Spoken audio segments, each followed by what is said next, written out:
আসসালামু আলাইকুম, সবাই কেমন আছেন? আজকে বানাবো হচ্ছে ভিজা পিঠা। আমি আর আমার শাশুড়ি চিতই পিঠাগুলো বানিয়ে নিয়েছি। এই যে রস মানে শিরাগুলো হচ্ছে জাল দেওয়া হচ্ছে। মা হচ্ছে ভিতরে দুধ আর চিতই পিঠা বানিয়েছে, আর আমি হচ্ছে বাহিরে এই শিরাগুলো জাল দিয়ে নিয়েছি। এই যে দুধ,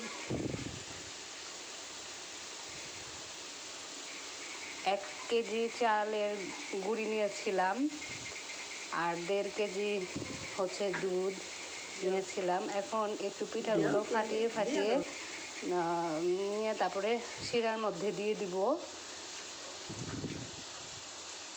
আমি আর মা হচ্ছে দিয়ে দিচ্ছি।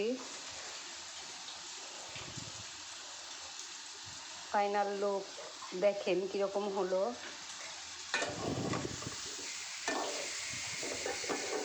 সবাই অবশ্যই কমেন্টে জানাবেন। আসসালামু আলাইকুম।